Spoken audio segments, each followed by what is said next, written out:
Welcome, welcome. It is the Sharpway Show on a Tuesday evening, a little bit past 7 p.m. on the East Coast. And I thought tonight would be a very interesting evening. I've told many of you who've watched the show for a long time that I'm always out to try to find what other people are thinking, bringing people together, trying to find common ground, often with people who many of you have been upset and said, why do you have this person on your show? Why do you talk to that person? And I feel like tonight is going to show something that we wouldn't think there'd be connection, but there actually is. It's a film that was made by someone who's been on this show before, a guy named Rome. He is part of the Revolutionary Blackout Network. And by the way, I did request permission to show this film before I showed it. So if anyone has a problem, I did actually get permission to show the film. And I'm going to show you this film. And the film is called Unalive to America. I don't know if I want to say the word or not. I want to get canceled by YouTube. I don't know if I will or not, but that's what it's called. And Rome is an open and honest communist. And he's talking about how he wants to create a communist world in his own community. And it's not that long of a movie. It's about 45 minutes long or so. But I think you will see a connection with yourself, people you know, and him. And I want to kind of talk about it and walk you through it. It's worthy of a watch. And I hope that you will enjoy it. If there's an issue, please, I'll take your comments as always as we walk by. And if you want to, of course, remember to click that like button if you like what you're seeing or what we're talking about. It does matter. I bring it up all the time. Please do it. Again, I am using this with permission. And if you want to watch it without my commentary, you can head over to YouTube at Revolutionary Blackout 7315. The link is in the description. But of course, my cool commentary is far more important. So you should watch my commentary. But if you don't have to. You can actually go there and watch without it if you want to. Let me start, if I can share a bit of it right now so we can actually begin watching a bit of it.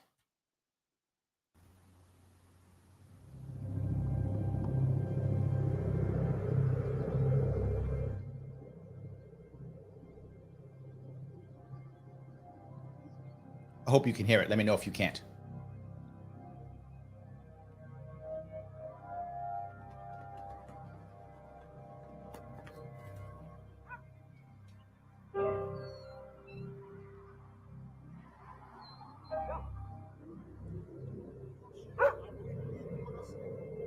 I think many of us know communities like this. Take yourself back. Do you know how many fucking guns we got just on this block alone? We outgunned the police departments sitting here watching our people die off. It's murder. Even our gangbangers, because we have to keep in touch with our killers. They keep in touch with their killers. Their killers get badges. Their killers get ranks in their militaries and armies. Our killers get prison. So it's time to build our military and make sure our killers know how to actually aim their guns and know who the real target is, because it's easy to take me out. Like I always tell you guys, the only vote that we should be doing, especially Black and brown communities, is who gets the guillotine next. You're never going to be afloat. Why would they put you afloat? If you are afloat, then you can't work for me. If you are afloat, you can't fill my prisons. If you are educated, how can I get you to fight my wars? What the fuck? So when I say death to America, I really mean death to America.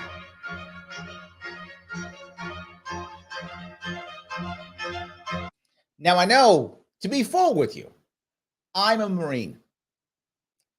The imagery and the words, of course, bother me. Of course they do. But it doesn't make him wrong. And it doesn't make what he's saying not hit a nerve with a lot of people who are tired of what's happening, who see what's been going on for a long time. I get where he's coming from, even though the imagery does bother me and the words bother me. I'm not going to sit here and lie and act like it doesn't bother me. Of course it does. I spent 7 years in that military he was speaking about, getting the ranks that he was talking about when I was a government killer. Yes, that's true. He's right. He's right. But the point is, does he actually mean America, or does he actually mean the government? Right? And I would hope that while the imagery of saying that that does move people correctly. I would hope he actually means the government and not America as an idea or even America as the people is my hope. But I'm sure he can correct me if I'm wrong. Yes, Joe, you actually read my mind. Joe literally asked that question. America equals government? Well, if you're being oppressed by the government, maybe you would think that, right? Maybe you would think that. So I guess you could see it as both. You could. Absolutely. Lots of like, that escalated quickly. It did. He wasn't playing. He came hardcore. He showed you what he was thinking. So, yes. He wasn't up. One thing, no matter what you got to think of, Rome is forward. He's not pulling punches. He's saying what he feels. Yes, this is where he is. But again, the thing to realize, there's a lot of people in this country who think the way he does. He's not the only guy in the country who thinks this way, right? He's one of the more forward ones, one of the more articulate ones, right? But a lot of people feel this way, right? Sam brings it up too. It breaks my heart that so many people left, right, and center confuse the corruption of government with America. I think it depends where you come from, Sam. Like what have you seen, right, in your life? If you've always seen America as an oppressive government, I could see where you come from. I could. But I hope he's wrong, is what I'm saying. I hope that we do have a way of changing, because I want to, Sam. I'm all about that. I do want to change that. I want to make a difference, and I hope that we can. So, yes.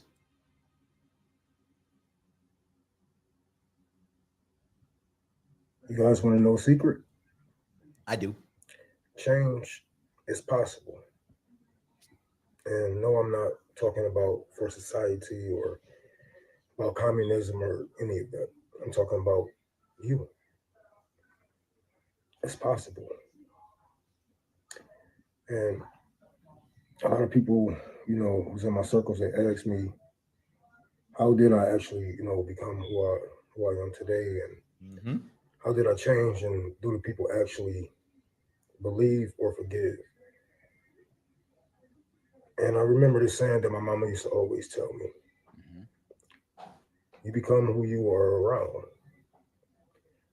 And with the many faces and the man that I became many men in this one lifetime. Important of males, of course. Those of you may be listening, he says, Rome is a reformed gang member from Detroit, Michigan. If you haven't been listening to this, that was just on the screen. Goes on to say, he is the CEO of the Revolutionary Blackout Network, an all-black network of political commentators. Their channel has amassed a huge following of over 1 million views. He is an activist that has used his platform to raise thousands of dollars a month online to improve the living conditions of his community. And he is building his own communist militia to overthrow the government. Yes. Rome took a bullet out of my dad's head. So he kind of named me after him. Well, there we go.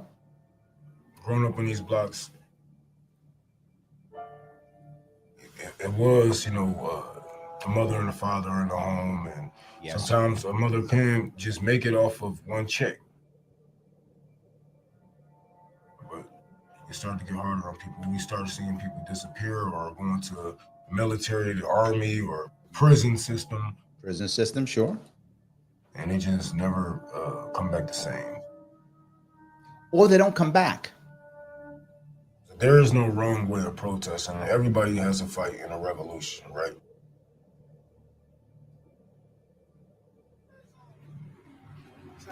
What's that word? What you charge? Yep, that's the gas station I do my gas runs at. I would do a gas run today, but I'm fucking broke, and I didn't do no fundraising this morning. So I had a long morning. I had a late night and a long morning. So look at my dude, helping people out. I told you I was gonna be here with my team. How y'all doing? That's my boy. We go hand in hand. I'm ready to do my gas giveaways. He ain't got no problem with me standing up here. You know what I'm saying? Helping the people out. Like, man, it's all cool. He let me smoke my weed in this motherfucker. You know what I'm saying? And sell my weed. You Oh, it's all love. Oh shit, that's probably too much. Let me get $2 on 3.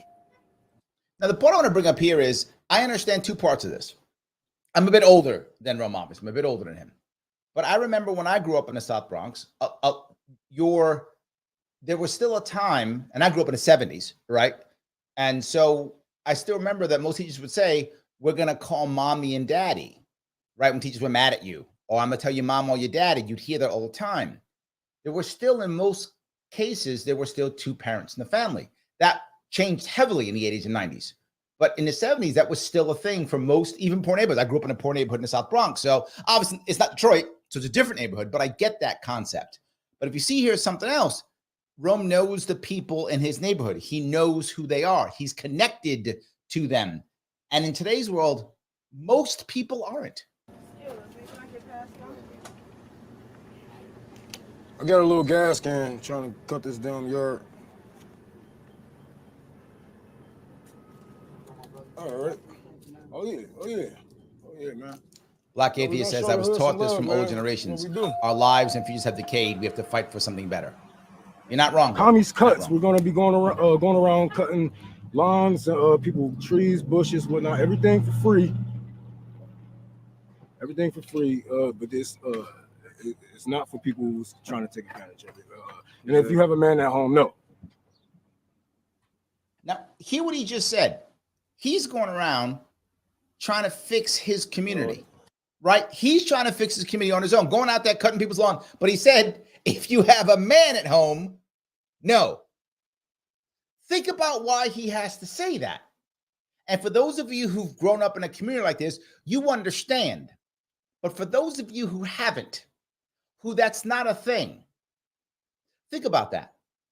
He goes around and cuts people's lawns, cuts their trees, helps the people in his community, because a lot of those families don't have a man in that house to do that work. So he will, for free. This is the community that I speak about all the time, that I talk about community helping versus government helping. This is what the community actually doing better, knowing which house has a man in the house and knowing which one doesn't. Oh, you don't have a man? Let me help you out. You got a man? Get him out there to cut the goddamn lawn. We're rolling now. I met Rome when I was a long time ago, so it's not that. Rome has always been that person. Like, seriously. He's always been that person.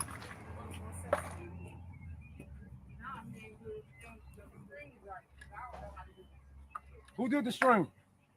Rome is my best friend's brother's brother.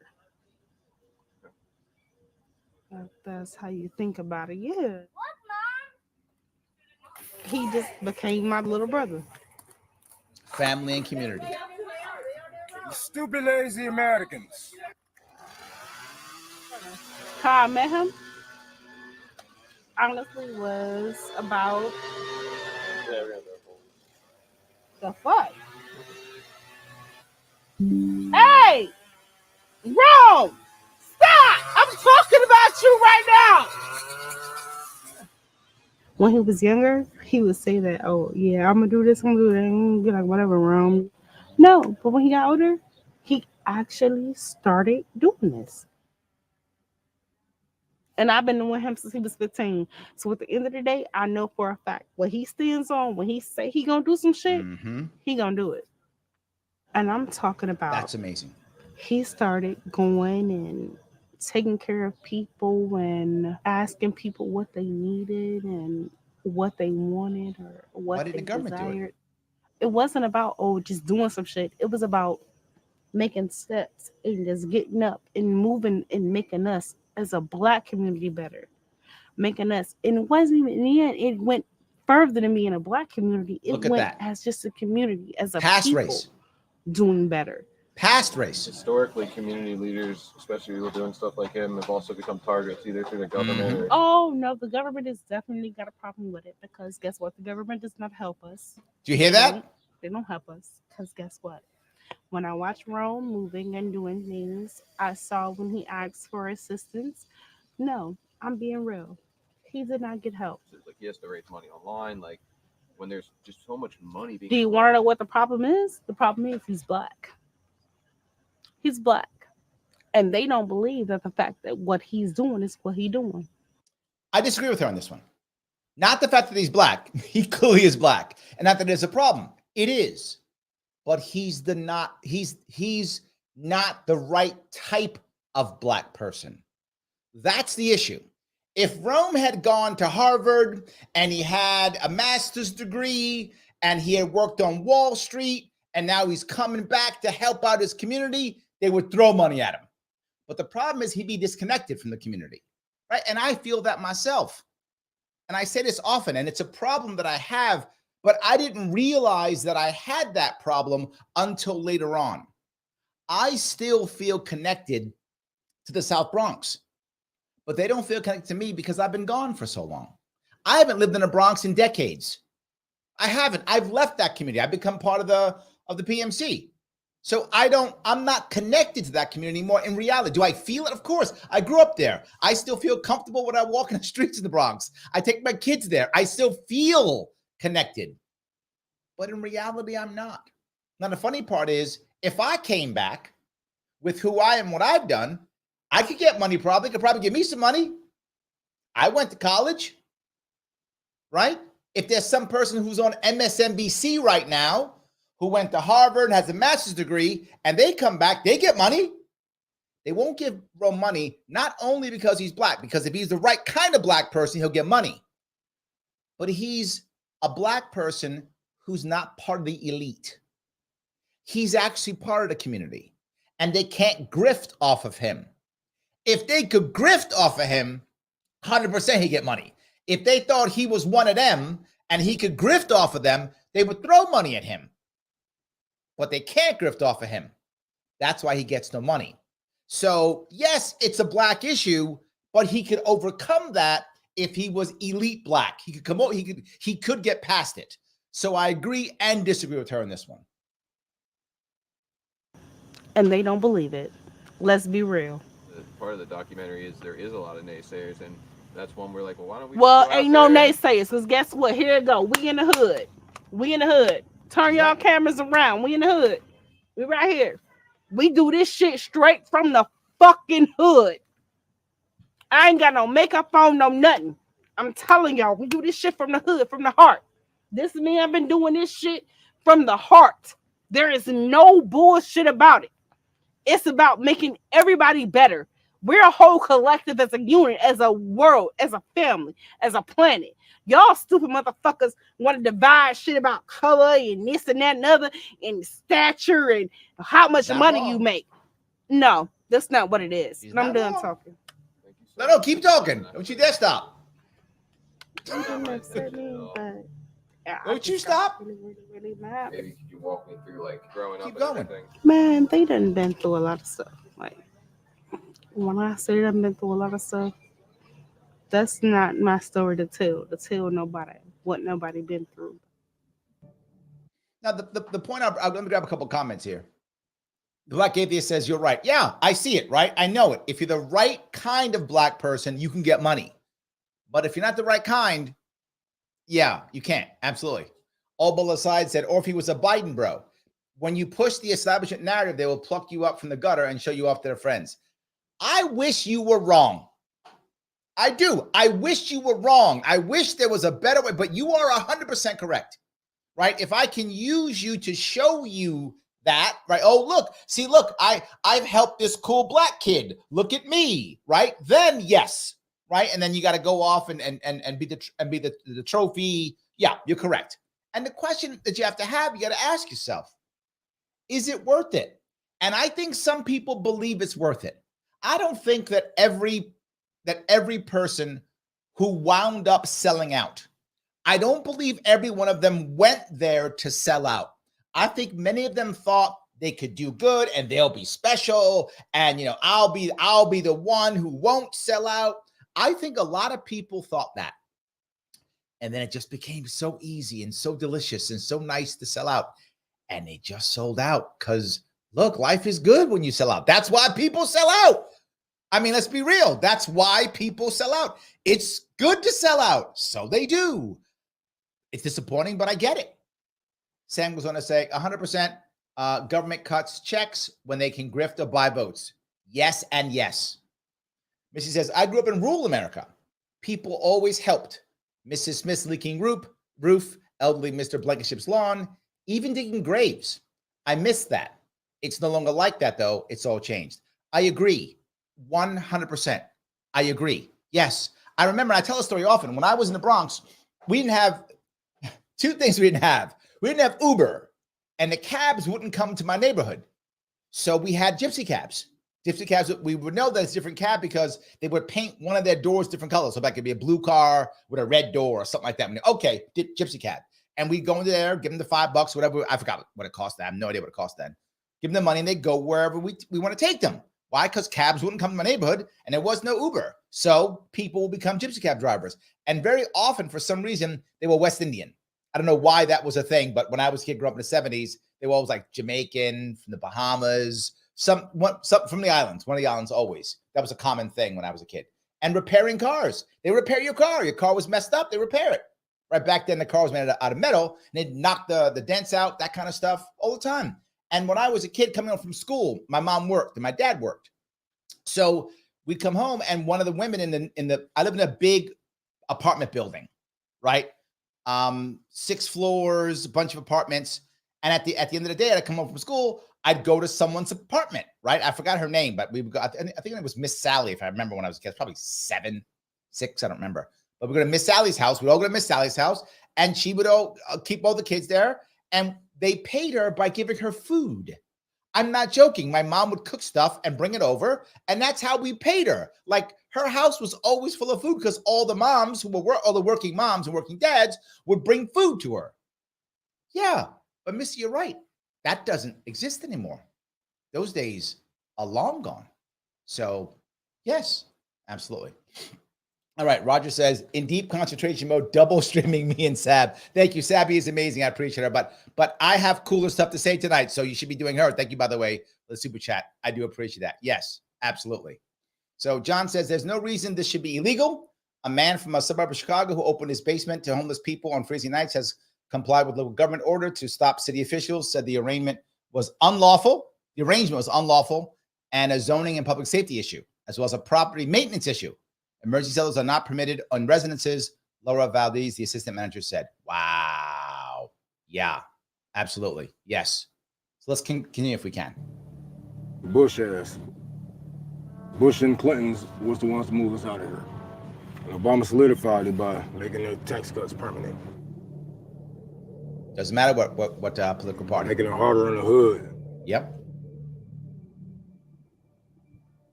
I love that the house is still beautiful.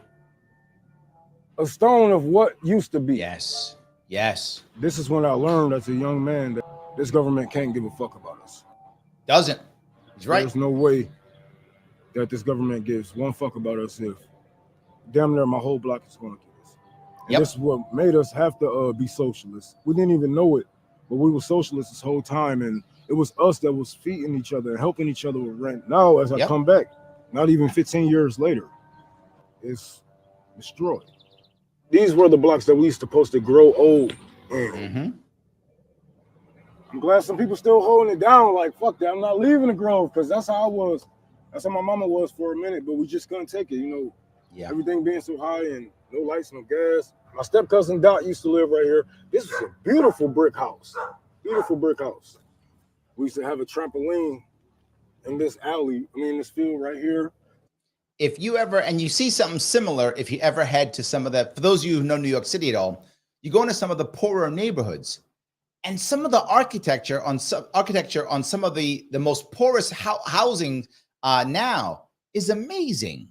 Because at one point it was built to last. It was built for more middle class, even middle upper class families. Most people don't know this, but the South Bronx used to be a very heavily Jewish neighborhood. Now more Northern Bronx has more of a Jewish population, and Brooklyn has a huge Jewish population. But the South Bronx used to be a heavily Jewish population, and most of them were middle class. Most of the people there were middle class, and the buildings there were made for middle class workers. That's what they were built for, and they changed and moved and shifted. And I think he said a similar issue. Obviously, it's different. It's not New York City, but it's a similar issue. The mattresses, everybody come together and play. Like, man, it was nice. These are brick homes. Like this isn't some wooden area. These are brick homes. And it takes a lot to just let a brick home fall. I can burn one of these motherfuckers right now and they still be standing. It's true. They're hardcore buildings. 15, 16 years ago, that's when we actually left. It was the same thing, you know, everywhere we went, we started to jump down there house to house. 1990 something, my grandma got a reward for the most beautiful house in Detroit or some shit. Oh, that's amazing. This is one of the most beautiful houses in Detroit. Love that. Yeah, this shit. Cause I can, man, I got so many memories in this motherfucker. It's our kitchen, man. Grandma used to fry the chicken. Man, we had one of the best Christmases on this block right here. My mama had a tree. Look at that. They got a fireplace. I feel a lot of nostalgia, but nice fireplace. Look at that. Really broken hearted than anything. But I already know, like, if anybody. A lot of people, when they see this, they can remember how the neighborhood has changed. But not every neighborhood changes in a negative way. This one you can see clearly it has, right? Logic says one thing is that they're going with the collective approach rather than the individual. That's very problematic for individualists. But the issue in this case, at least what I see they're doing, is it's still voluntary, right? If you don't want to be part of this, you didn't have to. And when I was a kid, we didn't have to, right? If you were someone who didn't want to give your kid to Miss Sally, you didn't have to. If you didn't want to accept kids, you didn't have to. And not everyone in my building, hooked us up. And I remember during Halloween, the kids in the building would go up and down the building. In the building I came in, you go inside and you go left or right. And there was elevator on the right side, elevator on the left side, and 6 floors on each, right? But each wing was separate. But if you walk in, it was a big open area with a chandelier, and it was a massive open lobby you would go into, right? You go left or right. And we would go up and down and trick or treat during Halloween to all one side, then the other side, trick or treat. Some people didn't care. Some people were, Rex, they were individualists. Said, look, we don't want to be part of this. We're not opening that door. We're not part of you cool kids. We're doing our own thing. And that was fine, right? It wasn't like we forced them. But I think many people saw it as an advantage and they wanted to be part of it. So I think that's an aspect I think is important. I want to see it get done, it's going to have to be me, so try not to dwell on it too much. My grandmother was here. She came from, they came from further down east, but she came here and she died here. Ever since she had died, we was like, damn, it was like, it really took a chunk out of us, and we couldn't really stay here too much longer. When the matriarch passes. Looking out this picture window, I used to see beautiful houses, grass cut. I'll bring up something that's kind of odd, but I think it does kind of matter. It matters in a very specific way. What I didn't get, and what Obama didn't get, and what Kamala Harris didn't get, is we weren't raised by Black mothers. You might go, does that really matter? I think it does. I think it changes your perspective. In my family, I had a Black patriarch who was my father's mother. So I'm matriarch. I had a Black matriarch in my family. But when she passed, things changed. My dad passed. A lot of things changed. My dad passed. The connection with the Black matriarchy in my family kind of was severed. And I never really got that back until very later on, believe it or not, through Facebook. I met family through Facebook and kind of got back involved in the Black matriarchy. But for many people who were raised in that, a Black matriarchy is something special. And I think more people in power need to have lived under that. And I didn't. And it's a regret that I have. I wish I was able to spend more time in that, and I just didn't. And so even the people who've been most powerful, they didn't live under a Black matriarchy. And there's a difference. There's a different emotion, a different feeling. I'm not trying to be racist or sexist. I know you might think I am, but I'm just being forward. There is a difference in being raised by a Black mother. There's a difference. Children's playing. We had great neighbors. Everybody socializing with each other. Well, we're never going to get them times back. Mm-hmm. They took them away from me for a reason, man.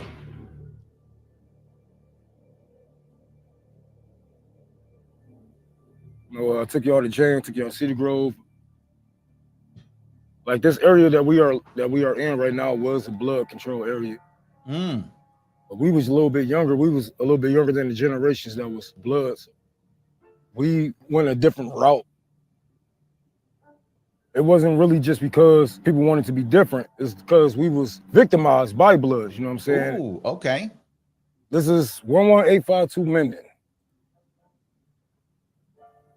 We was rappers, gangbangers, activists, all in this house. A lot of my people joined Crips, and I was me and my cousin was GD. Me and him got jumped in about 16 years old. We had gang fights. We had.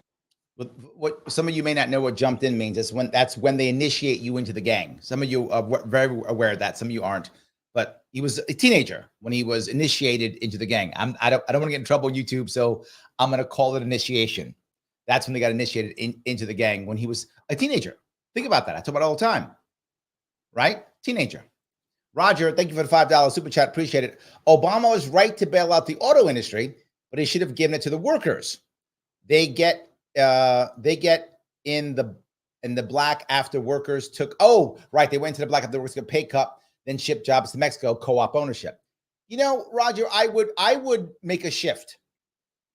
If he was going to bail them out, if he was going to do that, it should have been specifically to get workers to have ownership, but they wouldn't, because that would have screwed the union bosses up. Excuse me. The unions are all part of this whole scam. Most of them are, right? The unions don't want co-op. The unions don't want individuals, workers to own the companies, because then why do you need a union, right? If you're an owner of the company, that becomes your union. The company itself becomes yours, right? So I get what you're saying, but if it was going to bail it out, then we should have used the money either as a loan or as collateral, either one, or as partial support, and then to have another loan, whatever the case may be, for owners to purchase part of the company. 51% ownership, something like that. That might have made some sense if you're going to go down that road. But if you just give the money to the workers, well, then they still ship the jobs to Mexico, right? So I get what you're saying, but if you give the money to workers go, great, I have a nice bit of money now. That's nice. And then I lose my job and I'm still screwed. I would have rather given them ownership, if anything, if I was going to go down that road. That's just my view. I think that would have been a better way. So yes. All right, let me grab down this if I could. Gang fights in front of this house. So we had gang fights on this lawn, in front of this house, on the corner, et cetera, et cetera. We never let anything happen. You know what I'm saying? We never let somebody come and shoot up the houses, hurt anybody. Like, this is one of the nicest blocks. Even though we was gangbangers, when me and CT get together and we actually get a hold on Kami's cuts, we can keep this yard together. You know what I'm saying? Hopefully I can get a deal with the city to where, to when, if they ever knock the house down, I have first dibs on at least getting the plot. See, he has to try to get the right of first refusal to knock the house down. Wow. He's fixing the house. He's taking care of it. Now, there are some states who actually have a rule on this, which this actually makes sense. I'm not actually sure if New York has this. I have to research this because I'm not sure if New York has it. But if a house is abandoned and you take care of the house, you do get, some states have this. I don't know if New York does, where if you do take care of a house and the house is abandoned, you do get the right of first refusal in purchasing the house, which makes sense to me, right? That does make sense. So I'm hoping that they actually have that. I don't know if that is in this state. I actually don't know if my own state. I should know that. All right, team, if you're listening, we have some homework to do. We got to figure that out if that's true or not. But it's a good point, right? You should be able to do that if you're taking care of it without question. So yes. Roger goes on to say, I think we just said the same thing, Larry. Give it to the workers. Oh, I thought you meant give the money to the workers. Okay, you meant give the company to the workers. Thank you. I misunderstood you. Yes. Okay, so we are on the same page, Roger. I'm sorry. I misunderstood you. My mistake. Yes. All right. The Alien Circuit City says, growing up in part of Chicago that was primarily black with immigrants and coming from, I don't know what YT. Oh, white. Thank you. White immigrant family raised by my mom. it was true. It was true. We're raised differently. I don't think it's racist to say, yeah, there's a difference. There is, right? Please, anyone listening, take this the right way. Black mothers are just, they have a different set of fears, worries, concerns. It's just true. They just do, right? And that's not a good or a bad thing. That's a thing that more people should understand. That's all it is. That's it. There we go. And then continues to go on. Black women are a lot more realistic, in my opinion. My mom was a lot more attached to her white privilege as an accessory to getting ahead. Oh, maybe. I don't actually know that, but I could see it. I could see that. Yes, I could definitely see that. So, all righty. Let me keep going. This is where I did my actual first tour for the poor. It's so crazy that this is still considered a park. Like when I was homeless as a teenager, this was the first park I slept in. It used to be a skate park all over here, all through here, and you know, sandboxes and I remember that swing sets, too. and they just let it just decay. Once it decayed and we asked for more things, they said, we'll give you enough money. Which we knew that wasn't the truth. We know once we look at everything that's going on, take away our opportunities, they leave us the streets. They knock down 40-something schools. Hold on, I got to repeat that. They take away our opportunities and leave us the streets. Great quote, Rome. Well done. I'm going to steal that from you and probably not give you any credit. That's a great quote. Love that. In the past 20 years in Detroit alone. So what else is the children left with? They're left with drugs, they're left with guns and violence and whatever else is out here for them.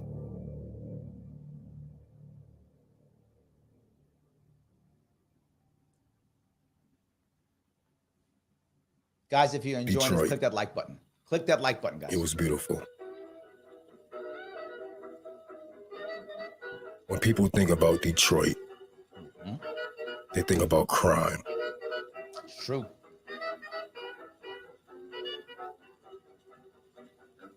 They think about the riots.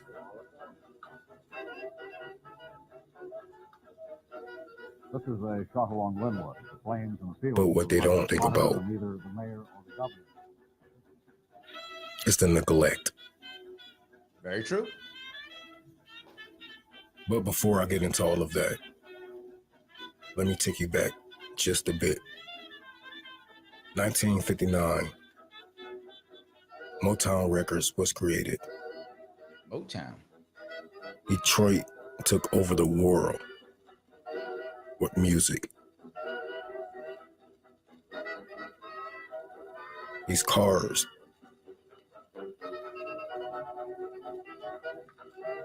the suits, True. these hairstyles. It was the place to be. One thing that the U.S. government do not like seeing is a thriving Black community. I wish he was wrong. Now, they tried many ways to go to war against us. But every strategy they have came up with, they found themselves in the crosshairs. I cannot stress this piece enough.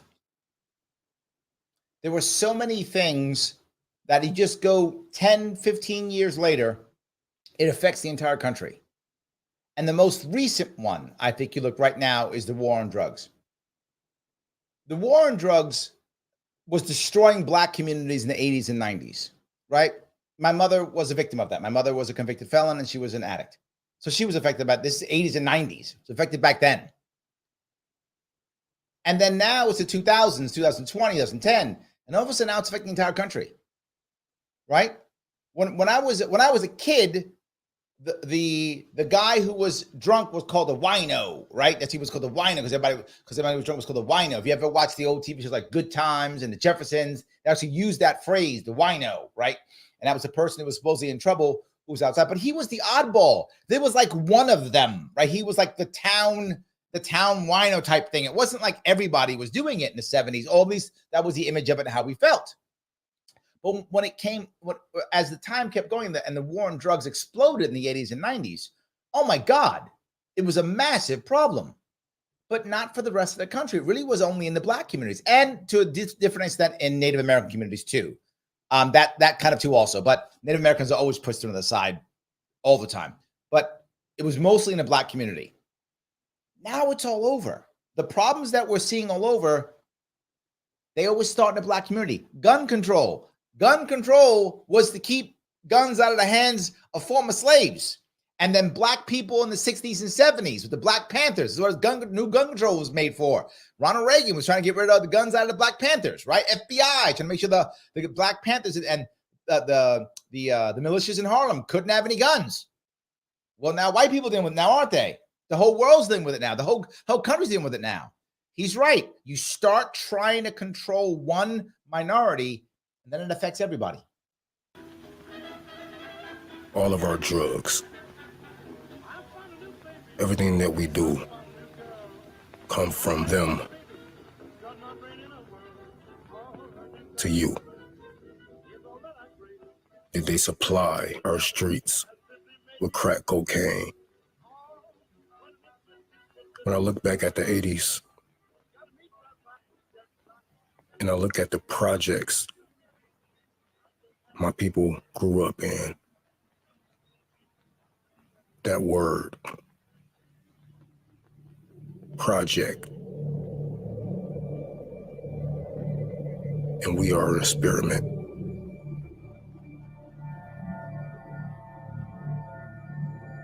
Nothing has changed.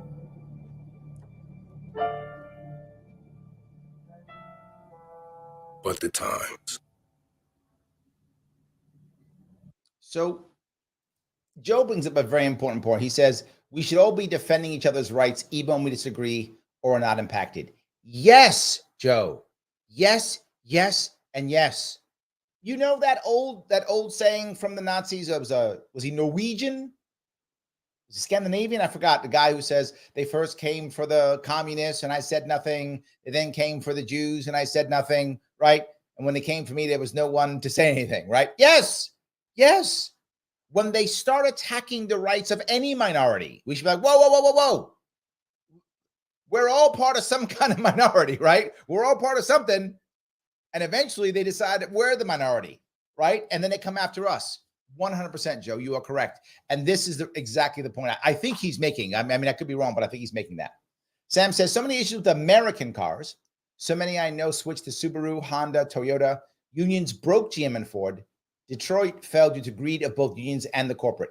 Yes, I think it was both. People often only blame corporate greed. Of course it was corporate greed. And it was union greed. Yes, they were both bad, right? They were both terrible. Union bosses were mobbed up and they were taking as much money as they can, and they were pumping themselves up and getting ingratiated with the government.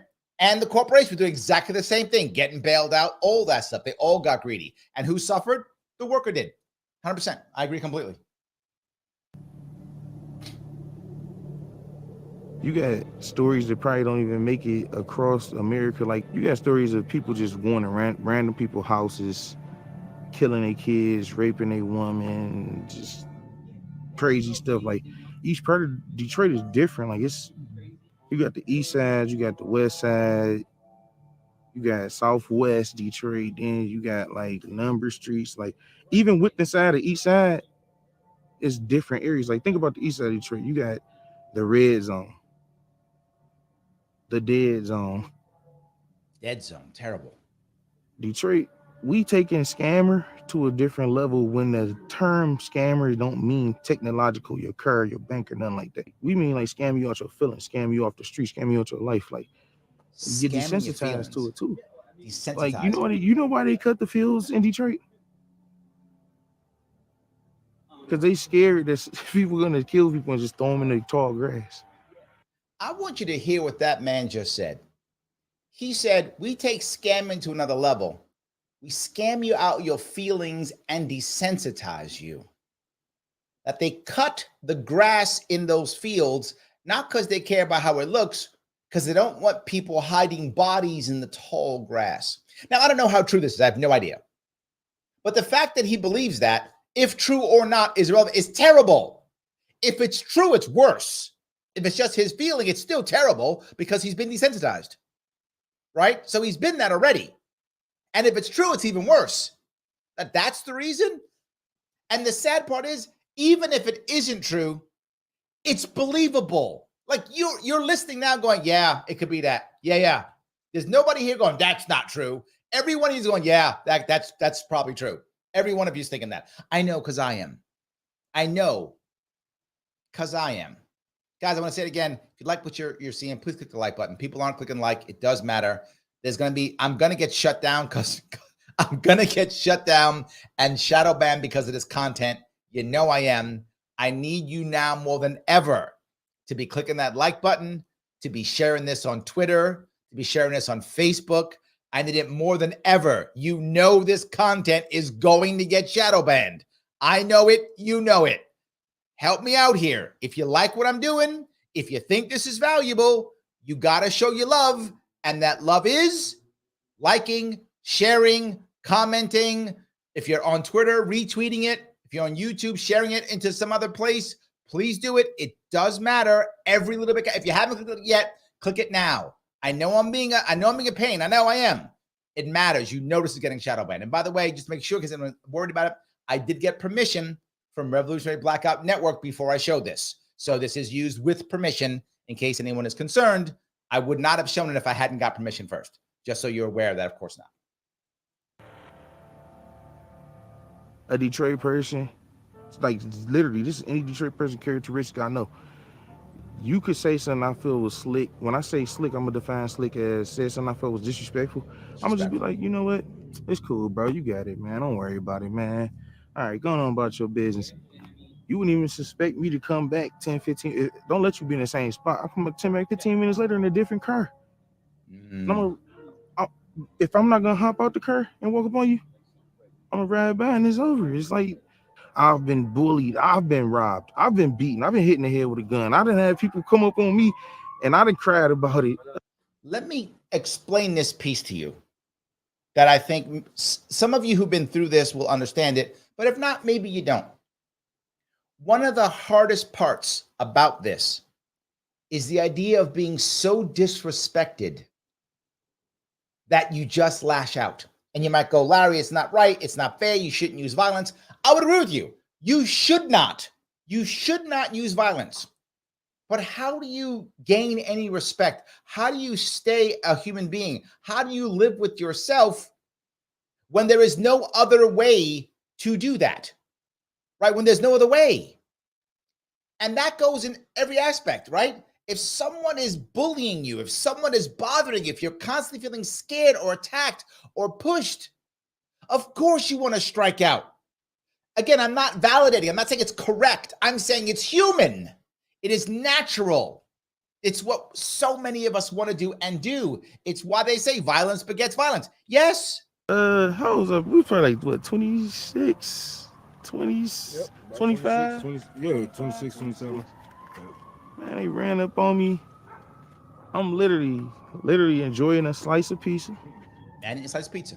They ran up, they pulled up on me with their headlights off. The car was so quiet, I didn't even hear them get out. Of course, I guess if you're gonna rob somebody, you're not gonna park there and shut the door. No, he said guess, FBI. He don't know how to do it. They hit me in the head with a pistol. I don't even know what gun it was. They hit me in the head.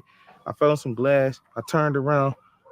I literally didn't get to swallow my pizza. I spit it out. He said, "What the fuck is you doing? Is you throwing up?" I said, "No, man, y'all robbed me." "Shut the fuck up, you bitch ass motherfucker, you pussy ass nigga." Man, they grabbed money on my pocket. He told us 40. Man, that's all you got, bitch. I'm about to kill this motherfucking nigga, dog. There's people like, nah, bro. Then he like, man, take that nigga's shoes. Because I am like a pair of $280 shoes. So he went to grab my shoe. I'm wiggling my foot. Like, this guy, he had this big ass gun with a fucking laser on that bitch. Like, you want to die for some fucking shoes? At the time, I'm not crying, when it was over, walking home barefoot and shit in the middle of the fucking night around the corner from your family, knowing you got weapons, you could have protected yourself. I felt played. I cried like a fucking baby. I want you to really understand how much he remembers of this. This is years ago for this gentleman, at least 10 years ago. He remembers it vividly, as I think anybody would, right? He remembers this vividly. And he felt like he was attacked. He was beaten by near his family, right? Walking home barefoot, lost his shoes, didn't defend himself. Of course he felt horrible. You would too. Of course you would. Right? Who wouldn't? Who wouldn't feel like that and want to strike out and want to be angry or just have PTSD? Right? Guys trying to have some pizza. People like pizza. You want to have some pizza? All of a sudden you get hit in the head. Someone beats you up and takes your shoes, calls you names, insults you in front of others, and you got to walk home barefoot with no money. I get it, right? I get it. It's a tough place to be. There we go. So let me grab a couple pieces of comments if I can. The Kaiwan calendar says this documentary is pretty good. I think he means I've never seen something on the left as not as punishing and always have a. I'm not sure what you're saying, but I think he likes it. So that's a thumbs up is what I'm going to get from that. That is a thumbs up. Yes. Shell, thank you so much. I just clicked the like button. We need free speech. Thank you so much. I do appreciate it. Yes. 100%. Yes. 100%. And then Joe teases me, says, well, Showboy was nice while it lasted. It was, but we got to keep going. Yes, absolutely. So Dave says, from Omaha, Nebraska, a former Hell's Angel was convicted of first-degree murder Friday for killing one at a drug party, dumping her body in a manhole where it remained undiscovered for 9 years. Wow. He then goes on to say, so dumping a body in tall grass, Detroit, yes, believable. And that's my point. Yes. Yes. Absolutely. Yes, 100%. The Black Atheist says they don't think about the undiagnosed PTS, undiagnosed, I think he means, undiagnosed PTSD from the Black communities. You wonder why, there is an image of the angry Black man, right? That's an image. Well, wouldn't you be angry? Wouldn't you? I remember my mother and my father. My mother was much more, was more aggressive than my father was, believe it or not. She was more aggressive than my father. My father always tried, and I think I learned it from him. My father taught me a lot. He said, always remember, little things he taught me. He said, when you go into an elevator, and people who know me see me all the time when I'm in an elevator, because when you go into an elevator and someone comes in or is there, always smile and greet them and talk and be polite. He said that. And I was like, why? I don't get it. Why? He said, because they're afraid of you. So if you're polite and nice and talk to them, they won't be afraid of you. That's how my father taught me to act. You can probably see how I am now. I'm still very similar in that, right? I was friendly and positive and nice. My father said, they're always going to be afraid of you. So you've got to make sure they're not afraid of you. So act nice, be polite, all that stuff. My mom was ready to yell and scream and fight people in the street. She was ready to fight somebody in the street. My father was the opposite. He was like a chameleon. He would always want to just calm, talk, make things work, back and forth. He was always that kind of person. And I think I learned that myself, all the time. He said, always, it's funny. A lot of my white friends don't know this. Like anywhere I go, I will always carry ID. Doesn't matter where it is. I always carry ID. Always. I crossed the street to go to the store in New York City. I got my wallet with ID in it. Guaranteed. My father told me, he said, always have ID. Always have ID. If you don't have ID, cops gonna wind up arresting you. So he told me when I was a kid. He goes, you gotta have ID always. So I still to this day, I'm in my 50s and I still carry ID everywhere I go. So yes, I do think there's a lot of things that, a lot of things are undiagnosed. I think there's a lot of issues that people deal with it coming out of any Black neighborhood. I agree. Not that other neighbors don't also. Once again, I might look intimidating walking up the street because I've been a victim. When my boy Rome pushing this communism, I done been a victim. So now I look intimidating to the people that don't like it because we tired of being victims about it. Think about that. So if we're going to do somebody, we're going to start off on a positive note. We're going to try to help the community. The man does not want to be a victim anymore. Now, this is an important piece for you libertarians out there, like me, a libertarian. This is where we have failed. Me included. I'm not pointing my finger at you. I point my finger at me, and I'm pointing the finger at me too. We have failed at this.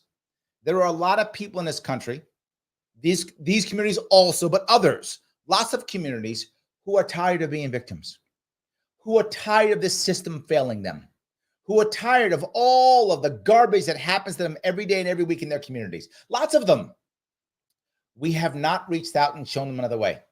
So they're going to the ways that they feel appropriate, that come to them. And if Rome goes to their community and shows them a better way, which he's clearly doing, of course they're going to follow him. Why wouldn't they? You would too. You would too. Of course you would. We have to be able to show people how we can help. Right? Absolutely. Logic Rex says, just saying the flag is definitely where they lost people to a certain extent, but can see the validity of their actions. Agree. Look, again, when I saw the title, clearly I still have enough Marine programming in me that I didn't like it, of course. But I happen to know Rome. Plus, I wanted to make sure that I would keep my mind open enough to hear this story, right? I wanted to make sure I kept my mind open up to this story. I still don't like the flag. You're right, Rex. I don't. I was in the Marine Corps when there was a Soviet Union. I was taught they are our enemy, that I have to kill them. We used to call them Ivan. That was the name we gave them. So I already got the programming. So that's still in my head. So I don't like the flag. But it doesn't make him wrong. If that makes any sense, right? It doesn't make him wrong, but I have to accept I'm not going to like it. And I think you're right. I think you do lose some people with it, particularly people of my who've been in the military when I was. I think, of course, you're going to lose them. I get it. If you're at that age, you probably like, what are you doing? Why are you doing that? Why are you doing that? I get it. But I think that's where he's going to go. And that's what it is. So, yes.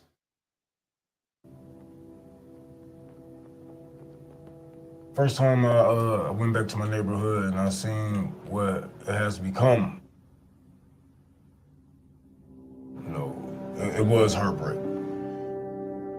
But then I have to understand that this was the future that they had planned out for us.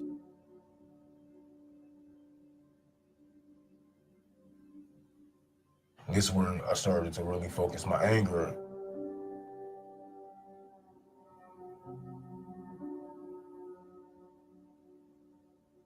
This is why I focus on the poor. I focus on the homeless. People that love the fact that he is focusing his anger. I think a lot of us have anger, not just him. A lot of us have anger. Are we focusing it? I would bet most of us are not. Have been drugged down. They know that they want a better system. They just don't know what system is going to replace this one.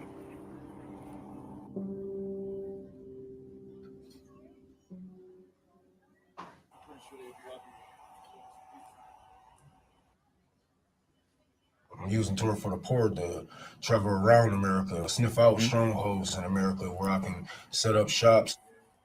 He's organizing. Yes. Set up clinics. We need to organize too, don't we? You know, get a hold of the people. We should be copying him. We should be copying him. Already radicalized military mindset. They just need to actually know how to target their guns, target their angers. Target their anger. Yes.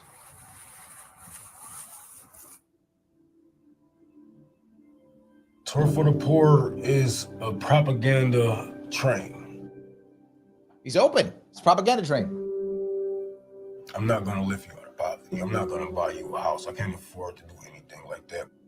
Mm-hmm. But I can afford to spend some time to try to talk to you and make you realize that you are dead. As dead people, there is nothing to fear. Now I got to touch this piece. I don't know where he got that from, but for those who don't know, the idea of you being dead is Japanese Bushido, which is the code of the warrior, right? Accept yourself as already dead.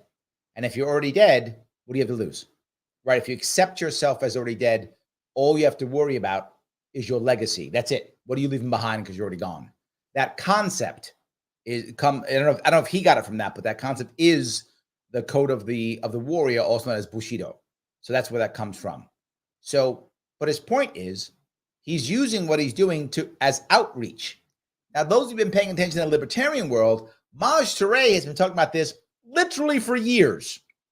For years, Maj been talking about, gotta have better outreach, gotta have better outreach, gotta have better outreach, right? And he's right. Rome's doing the right thing. Why aren't we? We shouldn't be upset with Rome if we don't like his Communist Manifesto. If you don't like it, okay, I get it. You don't have to like it, up to you. But he's organizing. He's getting people to hate the system. He's getting people to care about what he cares about. He's getting people to stand up for themselves.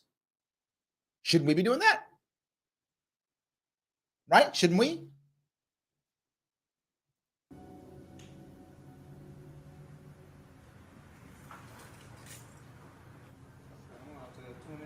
Oh yeah, man.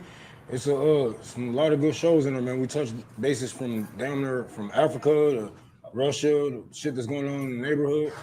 Down there, do everything. And if you want to get down, shit, you can take down my number actually, because I'm building a militia. You got a felony. You said what? I'm building a militia. Uh-huh. You got any felonies or anything? I got one, but I'm working on getting that taken care of because that was back 7 years ago. So. Now, think about this. He's going to the pizza joint to get pizzas to feed people. That's what Rome's doing right now. He's going to the pizza joint, get some pizza to feed some people, right? Meets a guy next to him, just starts talking about, hey, we're trying to fix some things. We're getting stuff. I mean, he's pitching to some guy. He didn't know this guy, doesn't care. He goes, you're in the neighborhood? Come on in and join. And he's open. I'm building a militia. You got felonies? Now, this part gets me upset because it shouldn't matter if he has felonies. If this gentleman is not currently in prison, then he should have a right to own a firearm to defend himself. I told you guys this. A lot of you didn't believe me. I said, if you go far enough left, you get your guns back. Yeah, we've gone far enough left here. The guns come back. Rome's all about firearms, as every libertarian I know is, right? And he's saying, you got any felonies? We got to work on that so we can still get you a firearm. That shouldn't be a thing. And it bothers me that he has to ask that question because, again, I get you don't get a firearm when you're in jail. I get that. That makes total sense. But once you've paid your debt to society, you are out of prison, out of jail. Why can't you have a firearm? Because the government says so. That's it. Shit, nigga, if you down, shit, take my number down. Like right now, I'm getting started at something out in the Hoover area. I'm gonna be I'm starting a community garden, and I'm gonna build me a thrift store right there. All the clothes gonna be $10 and less and affordable. Everybody.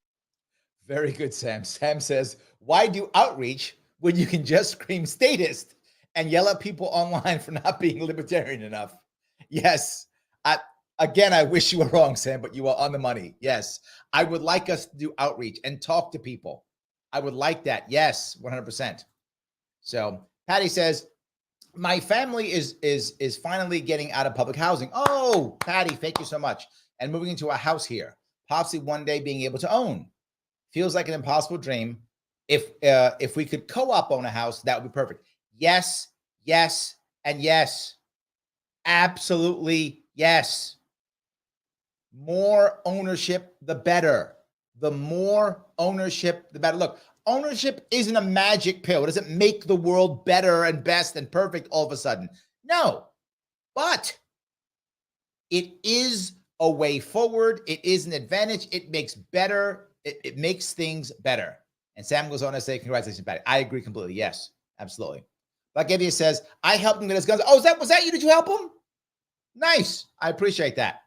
Very good job. Paid $2,500, but it was worth it. You know what? Yes, you are correct. I would hope that it's easy like that. Yes, absolutely. Yes. All right, and keep going here. They think that if they vote and wait for something good is gonna come their way. Yeah. It never happened like that. It never will.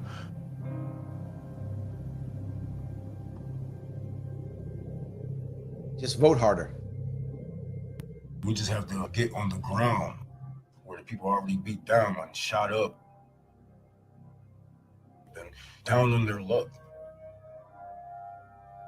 This reminds me, if you remember recently, Bill Maher did an interview with Marianne Williamson, and she was talking about how people are hurting, right? And he goes, I look around and I see people that are just living their best life. She goes, yeah, but in Skid Row. And he says, why would I go to Skid Row? Now, what I liked about that is he was being honest. I mean, Bill Maher's not going to Skid Row. He's not. That's true. He's not going. He was being honest. At the same time, that's telling in two ways. Telling that he was honest. He's not going to Skid Row. Bill Maher doesn't care. I got it. I get it. I would rather him be honest, to be forward with you, than lie and say, oh, I care so much. I care, and never, and not care at all, right? So at least he's honest. I'll give him that.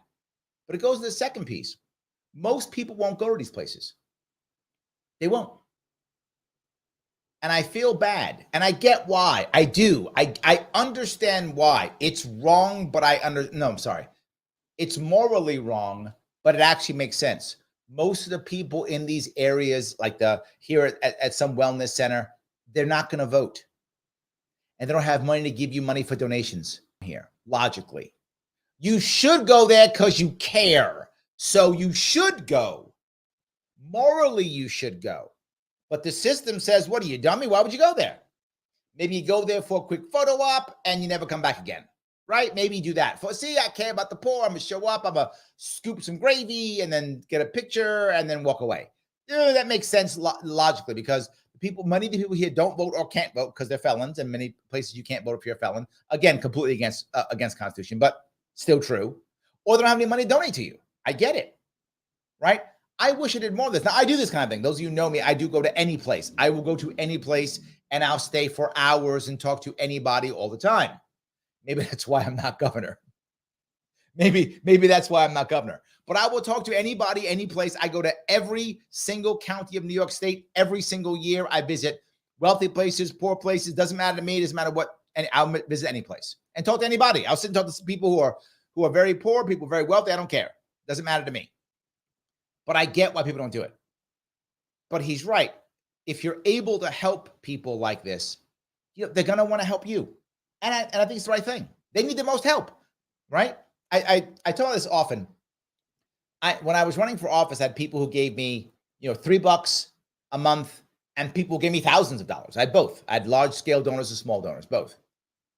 And well, not that I didn't respect the heavy guys who wrote me checks for $5 or $10 grand, but I was always emotionally attached. I mean, I like the money, of course. Please, if you got 10 grand you want to give me, I'm happy to take your money. I love money. Please give me tons of money. No worries about that. All I'm saying is, emotionally, I always felt closer to the person who gave me $3. Why? Because to be forward, if you can just write me a check for 10 grand to run for governor, that's not your rent money, right? Not saying it's a big deal. It is. And if those of you who are watching who give me lots of money, I still respect your cash. I'm just being forward with you. If you are someone right now who can write me a check for 10 grand to run for office, that's not your rent money, right? That's money that you have earned, and I'm happy you earned it. I'm glad you got your money. I'm not against money. Make tons of profit. Good for you. I'm glad you give some to me. Thank you for that. But when you give me $3, that's because that's all you could swing right now. And when you give me $3, you're probably not going to have a cup of coffee that month, right? That's a month you're like, yeah, I'm not going to have a cup of coffee. You're going to feel that. And why do I say I feel that? Because I've been in positions in my life to where I don't want to go window shopping in a store. I don't want to go into a store because I can't buy anything in it because I got no money. I know what that's like. I know what it's like to go without. Now, luckily right now I don't. And I'm happy about that. Again, not against people making money, not against people doing well. Please, I hope we all do well. I hope we all make lots of money. It's awesome. All I'm saying is I understand what it's like when you're not able, when you have to go without, when you can't buy the thing you want to buy. I get it.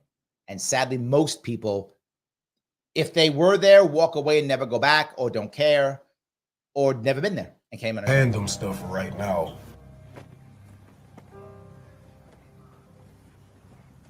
My name is Yolanda Thorpe. I'm a member at Team Wellness East. I came here leaving a domestic violence situation March 24th. Even though I live here nightly, I don't like this location because down here, we're only numbers to them, and I feel that's not fair. Yeah. Look, you just went and got pizza for people to eat.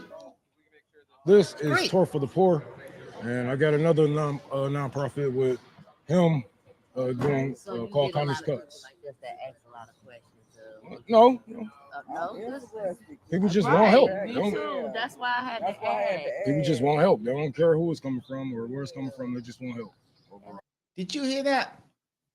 He said they don't care who is coming from or where it's coming from. They just want help. There's a lot of people who would like some help. Now, I would ask you, if that was a government program, it would cost 6 times as much and do a worse job. His is cheaper, better, and does a job. I would bet the people there probably like the pizza he got because he knows the people there. They probably like that pizza. So he went and got it, right? He went and got what the people want. He's giving them stuff, clothing and stuff. He probably knows what they want. He's part of the community. Odds are he's got it right. So yes. That's wonderful. Well, we thank y'all for your kindness, for real. No problem. Thank you so much. One of my sisters up here. I don't know where the hell she at, but She's somewhere, huh? yeah, she's somewhere. I've been diagnosed as having bipolar depression, anxiety, and PTSD, even though I don't claim it. Now, hold on. She's got a bunch of issues, right? She said it. And I'm going to bet that all they've done is given her more drugs. And that's it. That's it. We have decided that there is we don't want to actually give people actual help. We just want to give them pills. That's what I'm going to guess. See if I'm right. Maybe I'm right. Maybe. Shit, I don't even know which is which, bro. Hey, yo. Anybody want this cheese pizza? This reminds me, right? When I was in the Marine Corps, and if any of you guys have been in the military, you might know this, but the Marine Corps is very important. When you go out into the field, and again, some of you have been in the military will know this, you go into the field, you don't often get hot food. Most of the time, the food you eat is the meals ready to eat. It's cold food. It's not hot food unless you heat it up yourself, a little fire you make, that kind of thing. Otherwise, you don't get hot food. Every once in a while, you'll get some hot food, right? They'll literally bring trucks out, and the troops come back from the field, and you'll get some hot food. There is a tradition in the Marine Corps that when the hot food comes out, the most junior people eat first. So the privates eat, right, first. And if you run out of food, then seniors don't get hot food. I'm not joking. So you would think, oh, well, the general, the colonel, the captain eat first. Nope. I was a platoon sergeant. I ate it last. Literally, what we do also is we serve our troops. So if you've been in the military, you know this, particularly in the field, the ground side, you get hot food in the field. Who's serving the food? It's literally the first sergeant, the platoon sergeant, the company commander. They're literally serving the food. They serve the juniors as they should. It's a way of showing humility and being humble. If you're going to be a leader, you should be able to be humble. You should be able to be with the people who you're claiming to serve. Now, clearly, Rome is saying, I will serve these people. Okay, he's physically serving them, as we all should be able to do. Every one of us should be happy to serve the people that we love, that we care about. We should be happy to do so. Ronnie, or you want cheese? Bro, you said you didn't feel safe here recently. Has it always been like that, or? Up until the shooting happened, I'm not going to say I didn't feel safe, but anything could happen, because if it was not for that young man getting killed, we wouldn't have armed security. We wouldn't have metal detectors because we didn't have it too prior. They waited till somebody got hurt, then they did something. Okay. This is a man shirt, ain't it? Hey, girl. Yeah. That's a woman. That's a man shirt. Brown shoes. I backstage. He says, ask a woman if it's a man shirt. It's funny. Thank you, bro. Oh, man. Yeah. All my life, 46 years. What did it look like when you were? Detroit. Oh my God, it was beautiful. Oh my God. Now I ride through old neighborhoods and I literally cry like somebody died. This is the decay that we see throughout so many cities, right? It's just decay. You can see it even in San Francisco. You can see it in Detroit. You can see it in Chicago. We have to be an example, and we have to bring somebody up under our wing to show them. Yes. She's right. But we have to lead by example. 100%. For real. There are people right now who are in trouble and are still looking to the government for help. And it's not helping. It's just the government's been helping for all her 46 years. And this is what you get from government helping. She's getting it. We have to lead by our community. We have to. So. But we have to lead by example. For real. We will never recover from this. Never recover from this. He's correct. I wish he was wrong. Gone. Jobs are already gone. Jobs are gone. I wish Rome was wrong, but he's right. We have moved on. Yep. You already have your army out here. Mm-hmm.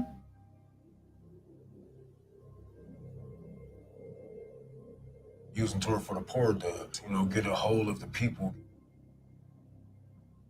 get a hold of their mind. Mm-hmm. So they will give me their body and go out front line. I'm an instigator. Just trying to spark certain minds. Like Tour for the Poor, I use that to go out and gather more people, but those are foot soldiers. I need generals. I kind of started late with him. I was on another path doing other things. And so he wasn't doing the right thing, into what he was into. And the things he's doing for the community and trying to bring us together. So now, the part I want to bring up here that's really important. Do I want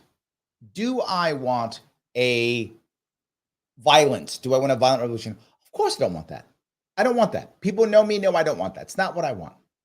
So why in the world would I be showing you or watching something of someone who's basically talking about foot soldiers and guns and stuff? Why would I do that? Because if we are not able, and to be forward, right, this is not me saying this, this is the world saying this. If we don't, Thomas Jefferson said it, if we don't allow for peaceful reform, there will be no choice but violent revolution. We have to, right? Isn't that what MLK said? What did he say? Violence is the voice of the unheard. I'm messing up all my quotes, but you know what I'm talking about, right? This isn't like I made this up. This is facts. This is how it works. I don't want Rome to be right. I want him to be wrong. Sadly, he's right. Right? I want to be able to show America that he's not required, right? That we can do this without it. I hope I'm right. But I get where his head is and where so many people's heads are. At what point do you go, Larry, I love you, but you know what? No. Larry, I love you, but no. Got to do something here. So I want him to be wrong. I hope that 10 years from now, he's like, Larry, you were right. I didn't have to do anything. You were right. I'm glad you took care of it all for me. We're good. I hope that's what he can tell me 10 years from now. I am worried that may not be true. I am worried. Black Aviator tells me, riots are the voice of the unheard. Thank you. Thank you for that better quote. I apologize. I messed my quote up. So yes, absolutely. So yes. Come together, we can overthrow.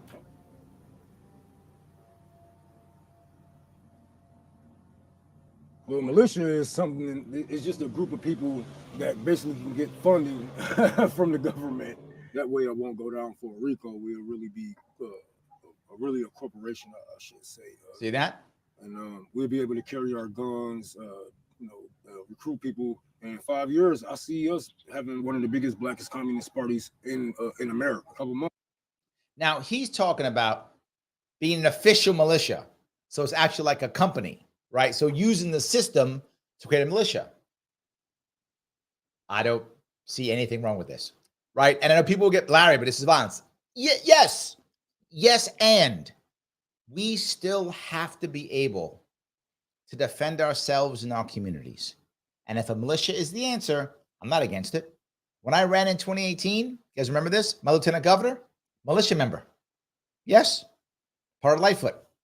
Absolutely. No worries. When I was running upstate and we ran security, who did I use? Local militias. They were my security. You guys remember that? Those guys remember my race in 2018. It was all local militia. I used security. I couldn't count on the state to protect me. I couldn't count on them. So I used local militia. He's right. Once the party would be up, it'll be up and running. I have my website, have my logo, have my own flag. And that's one thing I always say, we'd be bad motherfuckers if you know how to aim your guns, man. This block alone outguns 2-3 police departments in Detroit alone.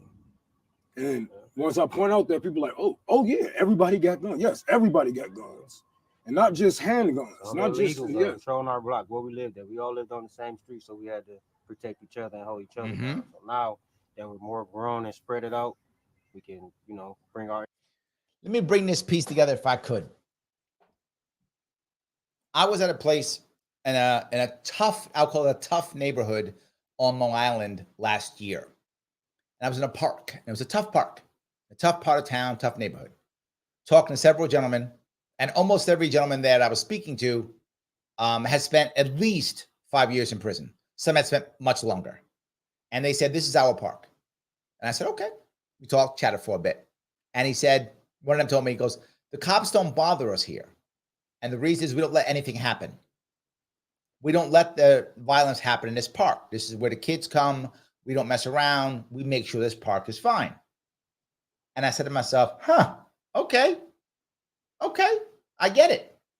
All right, that makes sense to me, right? I got it. I wasn't upset at all. I was happy to be there. I felt safe, right? And all these men happen to be black. Take the opposite side. I was in Oklahoma doing a fundraiser in someone's house. Now, in a house, not in a park, in a bad neighborhood. I'm in a house in a good neighborhood, right? So opposite. Almost everybody in this house is white. So different from black people in the park. Almost everybody's a felon, to a white neighborhood in Oklahoma. Nice neighborhood. Almost everyone's white. Almost no one has a felony, and they all got guns. Because it's Oklahoma, so the gun laws are easy. In both cases, I felt very safe. I wasn't carrying either case, right? But I didn't feel at all. I felt great. I was like, this is the safest place I could be. Somebody rolls up on me in that park, they're going to have a bad day. Someone breaks into the house, they're going to have a bad night. That's not going to go well for them. I'm pretty safe. When I'm upstate and the militia's guarding me, they all got guns. I'm feeling pretty safe. I'm not afraid of this. And they shouldn't be, and neither should you. Right? You shouldn't be at all. And these people obviously aren't either. And by the way, my father was in law enforcement. He had a gun on him all the time. Back in the day, in the 70s, everybody wore bell bottoms. So those of you older remember that. You wore bell bottoms. My father used to keep a gun in his ankle holster. Because you could, bell bottoms, no one could tell unless you're looking for it. But yeah. Areas together like that. All our troubles and whatnot, like, hold on, man, this shit ain't gonna change if we don't actually change it. Like, yes. As far as fixing up the houses, cutting the grass, and, you know what I'm saying, taking care of the people, making sure that, you know what I'm saying, we do rebel against the government and we do break unjust laws. We're gonna let people know that, you have a front line, you do have an army of people that's willing to protect you. You call us vigilantes, like, no, that's not what we are. We are protecting our people, protecting our children, future generations. Like, we have to set an example, and just because it's legal or illegal, that doesn't make it right or wrong. Because it doesn't. I mean, like, we 3 black men right here, we listen to the laws and just like, oh, well, this is legal, we'd still all be slaves. If this was legal, we'd all be slaves. Break the law if it need to be broken. Even break the law if it needs to be broken. Now, I'm not officially saying that, Mr. FBI agent who's listening to me. I'm not saying that you should break the law if it needs to be broken. I'm just saying what Rome said. I'm not mad at. That's what I will say. I'm not mad at that. Just because something's legal doesn't make it right. You know, I say that all the time. I agree completely. Doesn't make it right. I'm not saying to break laws. My NSA agent that's listening to me. I'm not saying that. I'm just saying I'm not mad at what Rome just said. That's what I'm gonna say. I'm not mad at that. And if we are gang members or whatever, we will retaliate. What I want to see is, the Detroit police just demolished. You know what I'm saying? Narcs, all that. We need that going, and we need communities to take care of their own communities, right? We can do this. Now, this is a point that I bring up all the time, right? This is the point I bring up all the time. A lot of people want to abolish things. Clearly, he's on the left and he will abolish communism. His left wants to abolish things. Yes, I'm a libertarian. I want to abolish things. But he's saying an important piece, which so many people don't say. It is unrealistic to abolish government institutions if communities aren't set up to support themselves. It's unrealistic. You have to have communities prepared to support themselves. People fall into trouble. People have problems. People need things solved. And right now they cry to government, and the government does a terrible job of doing it, but that's all they have. And when people are in trouble, right, they're going to go to wherever any hand that's out, they're going to take it. If it's a government hand, they're going to take it. Of course, if you're in trouble, if you're drowning, you're going to grab whatever hand is there. Makes sense. Not mad at you for that. Of course you should do that. But you have to set your community up first to defend yourself. Your community up first to handle these issues. Your community up first to support people who fall down, who need help, who are in trouble. We do that, and now we can abolish. Now we can demolish. But you can't do any of that realistically. I mean, you can, but it's just terrible. You can't do it without setting your community up. I talk about it constantly. Sam brings up, there are plenty of immoral laws, correct? Hopefully people will run for office to repeal them. And that's my point, Sam. I want Rome to be wrong. I'm not sure he is, to be forward with you. I'm not, but I want him to be. I want to be able to fix this issue, to make things better, to where Rome goes, you know what? I'm going to do this. I got it covered. I hope I can do that. I hope it's true. I don't know. But yes, I still believe there is a peaceful answer. I want a peaceful answer, but I'm not mad at Rome. I'm not mad at him. All around, man. Like, even with the rape, robberies, and shit like that, there's the police isn't checking up on that shit. They don't give a fuck. This is true. You know what I'm saying? And they would neglect rape test kits. Not wrong. Because they know if they was to go and test those, they're gonna see their buddies in them, right? So they don't give a fuck about none of that. What we do, you know what I'm saying? If we know it's a neighborhood rapist and whatnot, we're gonna out them because we know the police isn't there for us. They just gonna fill their quota and whatnot. Sometimes they won't even. Now, to be forward, there are people in the neighborhood who are going to disagree with him. They're going to be like, no, the cops can protect our property and such. And in certain cases, they're right. Particularly, and this is the part that bothered me about my neighborhood, but now I look back at it.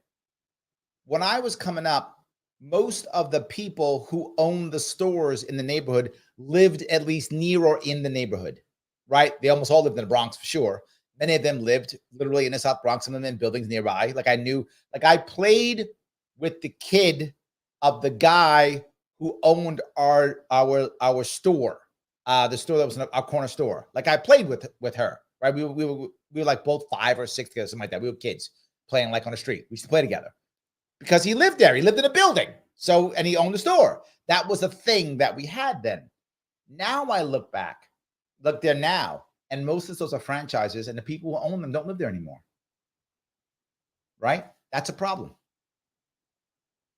Take the abuser to jail. Right now is a great example of showing that we are wasting money on resources. True. On people that we don't need. Like these people who solve 2% of crimes. That's national.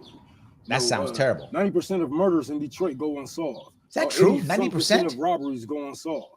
How? Oh my God! I hope that's wrong. 90% of murders in Detroit go unsolved. 80%. Someone fact check that for me, please. God, I hope that's wrong.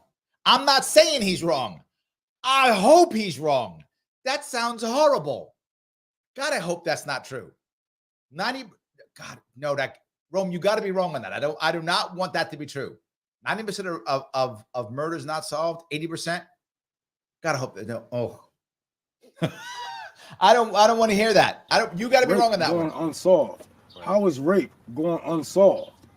It's all DNA. So if I'm assuming there's white militias out here. Oh yeah. Would that be something that you guys would build up bridges like Red Hampton and be trying to work with them, or just say you guys do your community, we do our community? Yeah. I mean, that's basically what I was talking to. When I was talking to somebody in Boston about.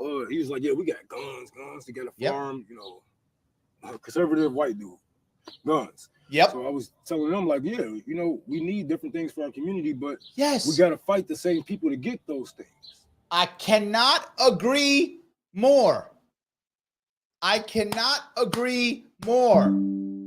We need different things for different communities. We got to support our own communities. Yes, yes, and yes. Rome, yes. Why can't people understand that? We keep trying to put a one-size-fits-all and pissing everybody off. I said in my state, New York, Brooklyn is not Broome County. Brooklyn is not, Queens is not Wyoming County, right? Allegheny County is not Jefferson County. They're different counties. Let them be different. It's okay. If you like living in Brooklyn, please live in Brooklyn. Enjoy yourself. People who live in Brooklyn love Brooklyn. Good for you.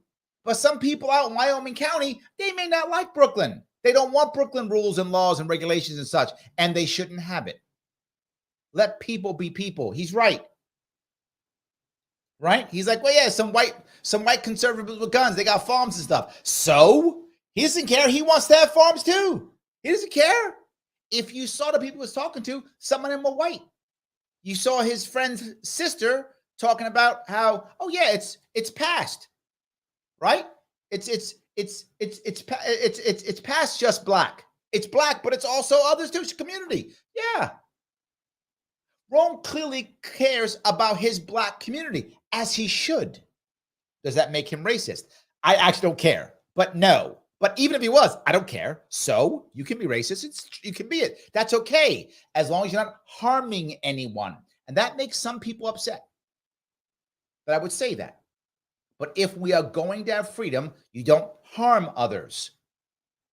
You don't harm them. And he's clearly will take white people into his world. He already does. You saw it. He will take them in 100%. So you got your army, I got my army. You know, we can put all that bullshit to the side. I don't give a fuck if you're racist. I got people that's prejudiced. Oh, well. Yes.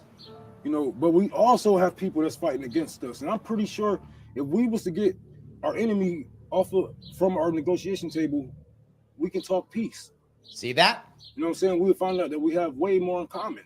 Like, why are we stocking up guns against the government, black and white? Yeah. You should think on that. Yeah, you should think on that. Why are we doing that? Why are we stacking up guns, black and white? Clearly, FBI agent, I am not stacking any guns in my home, so you have no need to raid me. So I'm not doing that. I'm just saying, in theory, why would we be doing that? Yes. And instead of people being so angry and going, evil people, you guys are bad, you're so horrible, you're so terrible, ask yourself why. Ask yourself why. Why do so many people want to check out of this system? Instead of going, well, you need to obey the law and do as we say, and we'll put our boot on your neck. At one point, it doesn't work. At one point, it doesn't. If all of a sudden you start getting that enough people are stocking up, you're going to have to back off, because here's the worst part. Even the military or the police force or whatever, they still have family in all of these neighborhoods. And at one point, the uniform that they're wearing, whatever that uniform is not going to be more important than their family. I don't know when that's going to happen, but it will. We see it happen throughout the entire world. All of a sudden, people take off the uniforms and go back home. That happened after our Civil War here in America. That happened in the Afghani war just a couple years back. Why did all those Afghani people give up and not fight the Taliban? Because the Taliban said, don't you go home to your families? And they went, yeah, we do. They dropped their weapons and they went back home to their families. And at one point, that begins to happen.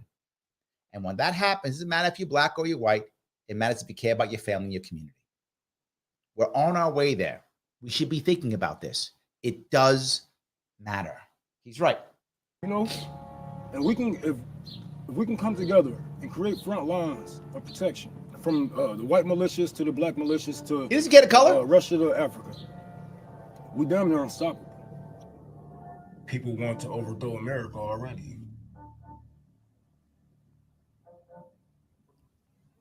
I don't want to overthrow America. but we can still build communities. We can still build communities. Ooh-wee. Good morning, y'all. Good morning. Okay, hold on. Before we go on that, I want to get that. Joe, thank you for doing some homework. Joe says nationwide, the clearance rate has reached a 50-year low in the U.S., according to the FBI. Homicide clearance rates fell to just over 50%. Oh, my God. 50%, only half. Well, the Taurus clearance rates rose to between 60 and 90%, depending on who you ask. Okay, so he's exaggerating. Fine, I'm glad. Thank you, Rome, you're exaggerating, because that just seemed too crazy to me. I had a feeling that he exaggerated. Okay, exaggerated. Still, Rome, your point is still taken. Point taken, just there was some exaggeration there. No worries. Okay, yes. That's, to be forward, that's still horrible, Joe, right? The data you're showing me is still terrible. It's just not as mind-blowingly terrible as Rome said, but still terrible. So it's not like all of a sudden it's good. It's just less horrible on the horribleometer. So it's not like a 12, it's like a 8 on the horribleometer. The 13th, I told y'all it was going down, and it's going down as we planned. We might be running a little late, but you know black people. But it's still going down today. I want to thank everybody who helped us get this far. If you are in Detroit, if you are close to Detroit, come out. We're going to be in the 7 Mile and Hoover area on Drasting and Manning. That's the last block of Drasting, right by Osborne. Organizing. It's across the street from this park. You can't miss it. You're going to see a bright red flag. You're going to hear music. You're going to smell the barbecue. You're going to see the people. Oh, he's trying to make me hungry now. Pizza, barbecue. So come out if you can. If trying to make me hungry. If you don't, send somebody else to grab something for you. Now, I also look at that. Have a prize for a couple of random people. I'm going to be giving away breast pumps. We're going to be giving away $100 cash to a lucky winner. Wow. Products to help with your children, as far as swings, walkers, etc., etc. So, if you want to come and go, you can think of how brilliant this is. But if you want to stay and probably win a couple of prizes, you can also do that. You can do that also. But we're going to be out there 2:30, 3 o'clock, the latest. We should be set up and ready to go. Like I said, you can't miss it. You're going to hear it. You're going to smell it. You're going to feel the good vibes coming off the block. So just come through. Now you're making me jealous, bro. And show some love. Come get some love. Now you're making me jealous. You got now. your back. You got ours. All right. So I'll see you out there soon, y'all. Brilliant, though. Taking the money he's raising, giving it back to the people who he's trying to influence and talk to and connect with. Brilliant. Brilliant. And that's my point that I brought up earlier. When his brother's friend, when she was talking about how they won't give him money because he's black, this goes right back to this idea of, no. It's that he's not the right kind of black person, right? He's not the right kind of black man. If he was the kind of black man where they could grift, where he would take that money and not give it to the people, but give it to consultants or lobbyists, they would be throwing money at him. But he's actually giving money to people. See, that's a problem, right? They don't like that. There's no grift in that.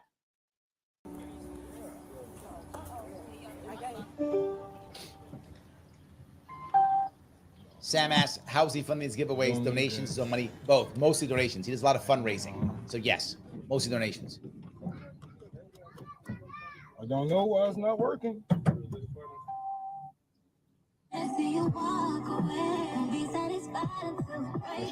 Copyright strike already. Yeah, we're in trouble now. You're gonna get me canceled. You'll get me canceled. You already got me shadow banned, Rome. Now you're gonna get me canceled. You're gonna get me both. I'm gonna get a copyright strike. We are now? in one of the most dangerous neighborhoods in America. They say we have to make sure that those people are also taken care of, and if they are doing bad. Well, this is a point that I want to bring up too, right? And maybe I'm naive. It's possible that I'm naive, and people have said that I'm optimistic and naive, and I probably am. I'm guilty as charged. I'm fine with that. I don't mind being that. When I go back to my own neighborhood, sometimes it's dangerous, but I never feel like I'm in danger. And I probably should, because I haven't lived there in decades, and I'm a bit older now, so I probably should, but I don't feel it. And again, if you live in the community, why would you feel afraid, right? If you live in the community and you're taking care of it and you have your firearms, you're doing that. Yeah, I think you would, right? If you can take care of your own community. And that's the issue. Can you take care of your own community? If you can't, you can't. They're doing so bad that they have to go out and steal or maybe rob and kill. Then maybe we should meet them halfway with help instead of trying to shun them or just throw them off in prison, because a lot of us, we have been in these prisons. We have been through these systems. We know that there's no rehabilitation in it. No rehabilitation. It's a revolving door of anything. A lot of people always say, oh, well, this is the hood. There's nothing left here. There's nothing left. Like, we got some of the most growable land, you know? Like, you're standing on my future garden right here. It's going to be beds and flowers and trees one day. You know, and this is only because of the people. My grandmother voted. My grandfather voted.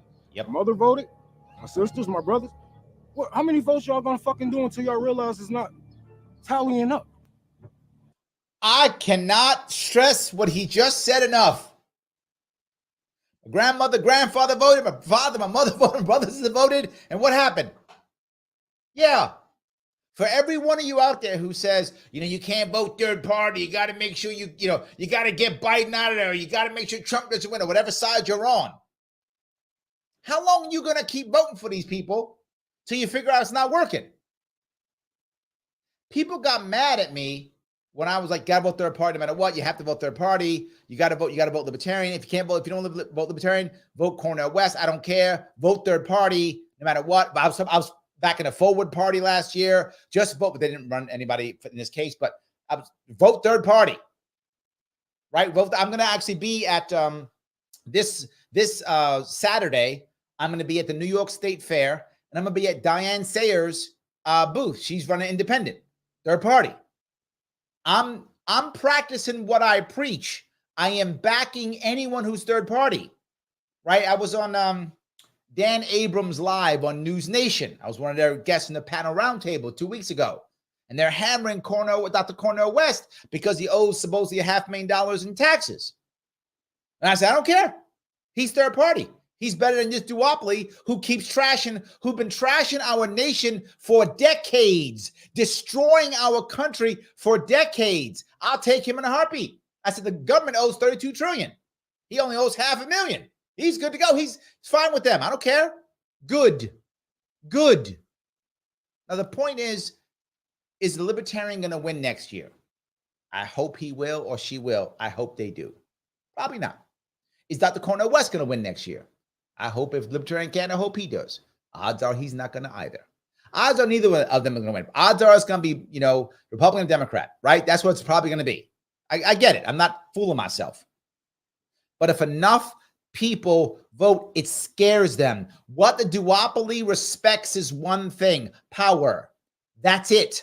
Power. Whether it's political or, as Rome is speaking about, I will just say non-political, YouTube. Non-political is what I will say, YouTube. That's all I'll say. But power nonetheless. If we show them that we have power, they will have to react because that's all they respect is power. So let's show them some power. Clearly, I am biased. I'm a libertarian. I would rather a libertarian win. Of course I would. You've never seen me not say that. I wear it on my shirt. Of course that's true. But the system is broken. And if I can't get this system to be unbroken, I can't make any impact either. I can't. I don't want Rome to be right. I want him to be wrong. I'm not sure he is. I'm not sure he is. I want to be able to create a world to where he can support his community, support his family, support the people he loves without a system that crushes him. That's what I'd like to create. I think we can do that with liberty and freedom. I think we can. I hope I'm right. I hope he's wrong. But I don't actually know who is right and who's wrong. But we'll never find out if we don't break this system one way or the other. That's the most critical piece. We must break this system one way or the other. So we got to take back our community as a whole. Yes. Minds, take back our minds. Because once you got the minds, you have the body. Through people who's religious. White people too. Even our gangbangers.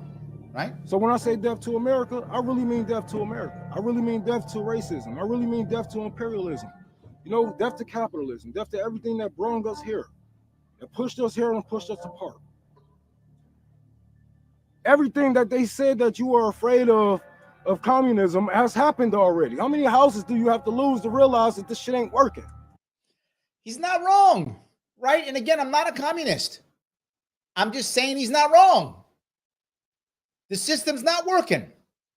I don't think his answer is the right answer. However, if he were to take his answer, and this is a very libertarian thought process, for those of you who think I'm crazy, no, it's very libertarian.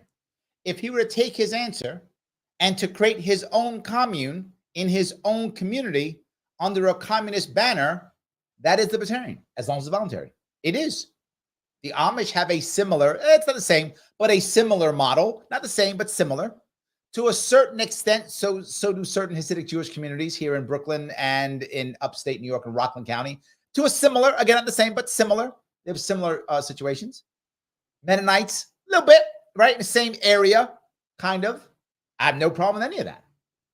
If you want to create this world, if you want to start to make things, more socialistic in your own world and not force others, I'm okay. And if you know what? If he's right and this is the right system and communism works well at a local level and people want to make it bigger voluntarily, then I'll be wrong. I will be proven wrong. This is the right answer and we'll all start copying it.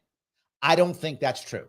But whether I think it's true or not, I should not enforce my will upon him or anybody else. Not on him or anybody else. And that's the problem. When government enforces socialism, it fails. If people choose to be socialistic and in themselves come up on their own communities, that's not what's fail. That's true. My point is I don't want government doing this at all.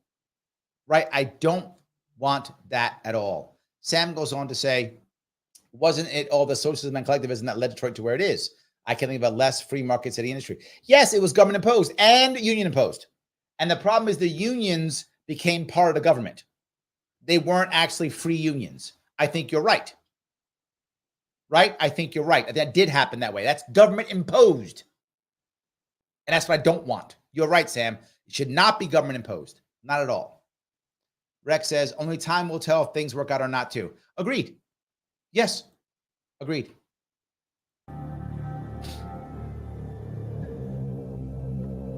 How many times you gonna go without eating to realize we need a new system? Not wrong. And how do we do that?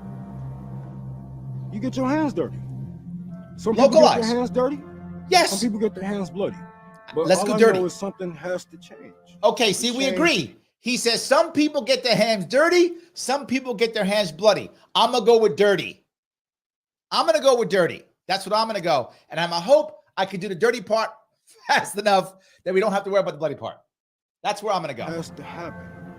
And if we don't shape our future, they will for us. 100% true. As they have already. Totally accurate. Absolutely accurate what he said. 100% correct. I do. Whether you're a Malcolm-like Go ahead. or Martin-like. Whether you are violent or non-violent. As long as you are calling out these motherfuckers for their war crimes.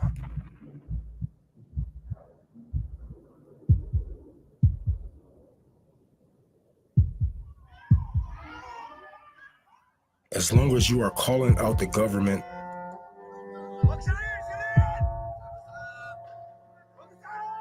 they have a bullet for each and every last one of you. Not wrong.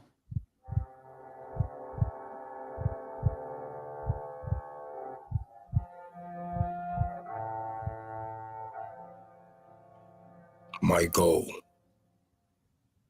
is to get you to realize your life has already been taken from you.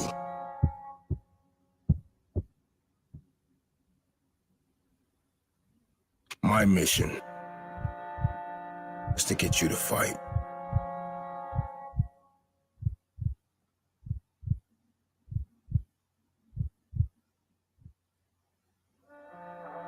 We should focus our dedication for liberation.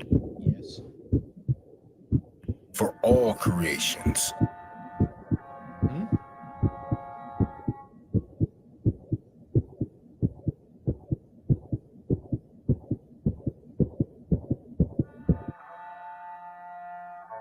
What I live for, who I fed,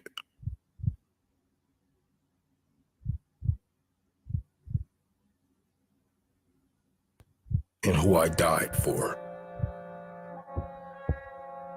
will all stand the test of time.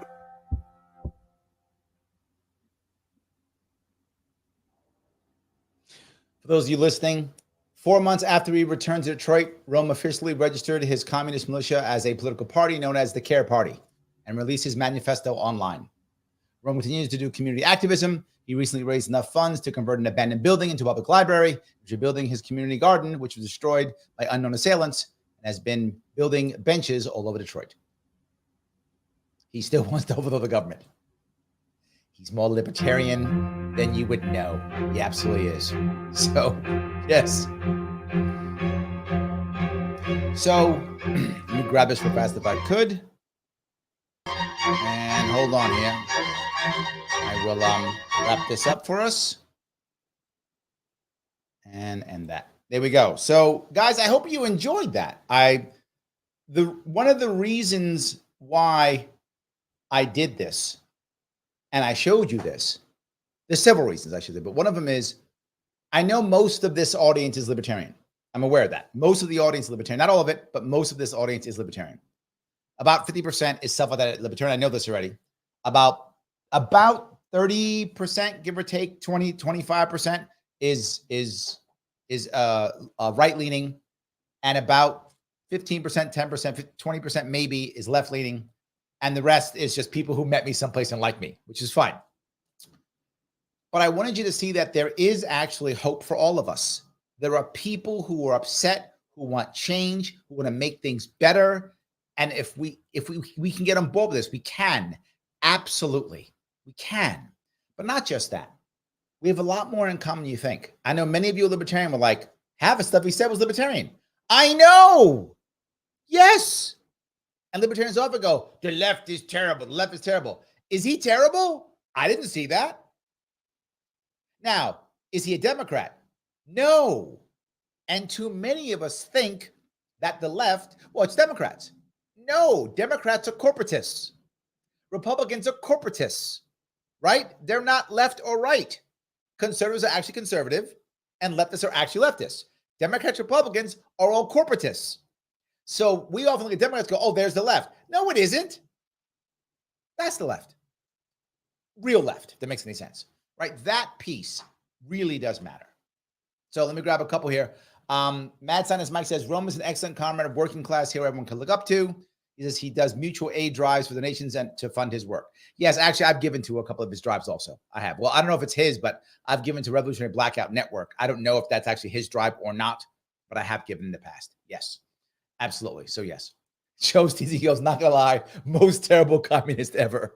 So I think, Mike, Joe would say the opposite, because what Joe heard, and I heard the same thing, because Joe's teasing, he says, what libertarian produced this video? There are a lot of similarities in our desire to change the system, to support localism, to stop the government and the corporatocracy that we have right now. There's a lot of commonalities in hardcore libertarians and communists. Move forward. I know it sounds crazy, but it's actually true. And that's why I was trying to show you this.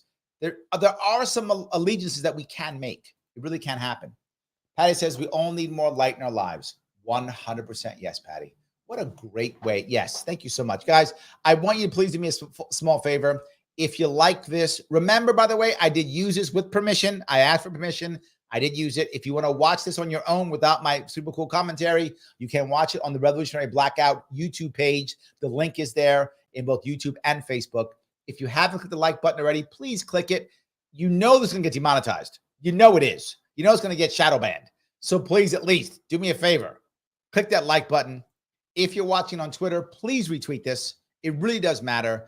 If you are on YouTube, please share it someplace else's YouTube. You can share it anywhere you want. If you want to support me directly, you can. Patreon.com/Sharpway. Throw me $10 a month so I can keep doing this and do less work and actually do more of this. It's harder work, actually, in many ways. And if you want to get a third party on the ballot and you want to support my attempt to getting a third party on the ballot next year, which you see I'm working with other parties, independent parties, Forward Party, Green Party, other parties, LarrySharp.com/ballot-access. Anything you donate there goes directly to getting us on the ballot. Patty, I love what you posted. I do think I want to end it on that one. We all need more light in our lives. I'll be on tomorrow, probably doing some. I won't be doing a show tomorrow, but I'll probably live tweeting debates tomorrow. I'll be on Thursday with a Nigerian libertarian talking about free markets in Nigeria, and then I will have an AMA on Friday night. You can ask me anything. We will talk then. I will see you all